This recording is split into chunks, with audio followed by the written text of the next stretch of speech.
there today. You know, I think by the time we finish, pretty much everyone in Aurora is going to know about this. And if they don't become organ donors, Fernando's going to go visit them.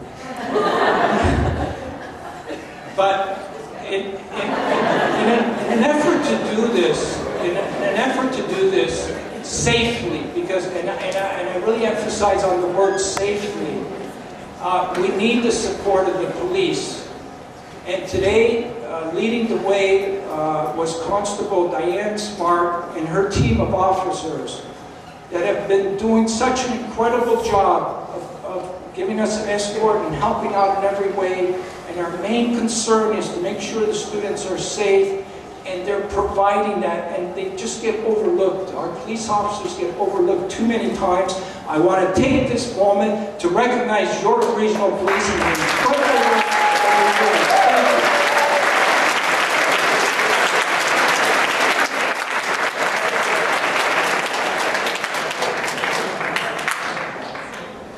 Also, while I'm up here, there's another person here that desperately needs a liver transplant, and his wife is here as well, Carmen and Bert Johnson. We're doing something for them at Aurora Heights, you know, and so can you please stand up, because Bert desperately needs a liver transplant as well. So our prayers are in you as well. So, as a result of everything that we're doing here, we're really going to hope to make Aurora shine and become proud, because you can become the example for thousands of other cities across Canada. What you're doing here today can become an example.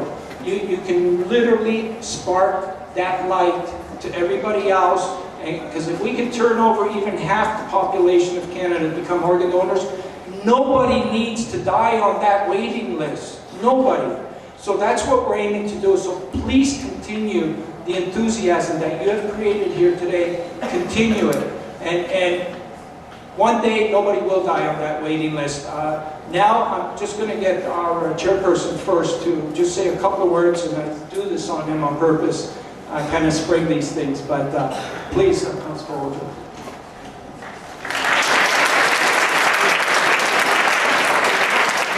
Mr. Mayor, it's indeed a pleasure for us to be here in your town. See, for most of you, you may not know, but there's a real problem out there. I have been with Toronto Police as a police officer for 32 years now. And I tell you that one morning, my wife and I, we got up, we packed all our stuff, we want to go to Florida for holidays. At that time, my daughter was 14 years old. And as we were parking the motorhome and everything, she started getting a little bit tired. And I said, why would you be going on holidays? And anyway, we ended up at St. Kitts Hospital. And from that time, we found out that she has kidney problems, and she has to have kidney transplant. And we did everything we can. And you can imagine now, my daughter, she's the youngest of in my family. She's 27 years old now. So since 1996, she has been waiting for kidney transplant. And it's only about 2 months ago that the hospital told us that it's very possible that perhaps between January and February, she will get the organ transplant that she's been desperately wanted. So unlike many of you here today, like you're in school right now, but for my daughter, she has to do all of our courses on the internet, because she's hooked up onto dialysis machine 5 days a week, 8 hours a day. And you can imagine how very terrible that is. See police officers with guns and things like, you think they are tough. No, we're not. When it comes to our kids, and you look at them, you're so helpless, there's not much you can do. She goes through about $10,000 in medication every year. And I tell you, it's even if we want to go to, we do go to Florida, but what I have to do is first I have to call the hospital in Florida and book appointment for her, so that even though we only go for 2 weeks, 4 days in those 2 weeks we have to spend in the hospital, getting treated over there. So it's a very serious thing. And it comes to a point whereby, as tough as we're supposed to be, I don't want to break down in front of my kids, so I have to be tough when she's there. But as soon as I get away, get my own private, I let it all out. So it's a really serious thing. And I thank God anyways now that with the help of my friend George and the help of the Almighty God, that hopefully by February she'll get the kidney that she needs. She wasn't sick at all. She was at Runnymede Collegiate. She just came home, and within 2 weeks, both kidneys just shut down. Just as bad. Actually, she died 2 or 3 times at Sikki's hospital because of the problem she was having, but they were able to bring her back. And so for her, she has to live on, like I said, so many medications every day that sometimes we don't even know which is which.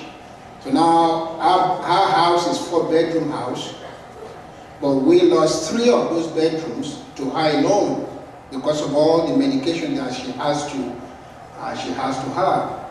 So you can see how stressful that could be on the parent.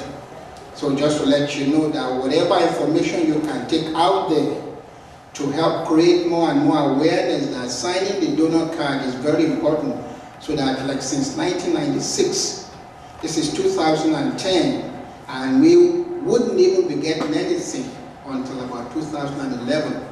That is almost 15 years that she's been on dialysis before she can get it. So please, I beg of you, do not take your health for granted. Take care of yourself, eat well, exercise. I can't tell you not to smoke, but it's not a good idea. Drink in moderation. And I wish you all well. Thank you very much.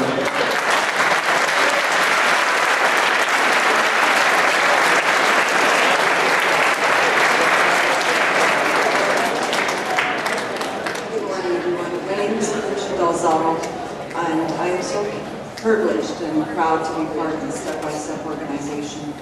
My message here today is to think of all the people who are not well, who are desperately looking for a transplant, a liver transplant or any other organ transplant. My purpose here is to share, or to start, and we can start with this school as well. I'm giving a donation on behalf of our company, Stem Cell Products Canada, to the Step by Step organization. And I was hoping that everyone here would follow suit somehow in a small way to think of that and become leaders and organize to help this cause, because it is a very special, important cause. And George really needs our help, and so does everyone else. So I appreciate it. Thank you. Thank you, Pat.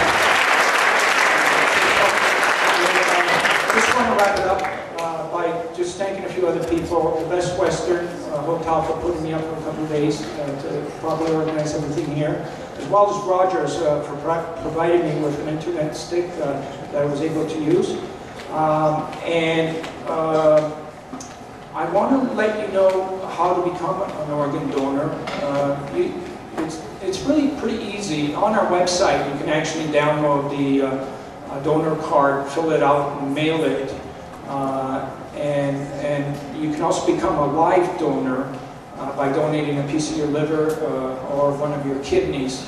And the way to become, a cadaver donor is by mailing that paper in. But your own MPP, Frank Cleese, just passed an important bill where you soon, in January or February, you'll be able to register online, so you don't have to do any mailing stuff. It'll be that simple. So as we're going along, we're hoping that it just makes it easier for people to do that. But I'm going to be providing Jeanette with all that information, because as I said, first you hatch, and then you work on it afterwards. You do these things all year and try and recruit and enlist as many people as possible. So again, thank you, Aurora High School. So far, you guys have been, I'd say, right up there in top schools. Out of the thousands of schools that I've been to, you're right up there with the top. So thank you so much.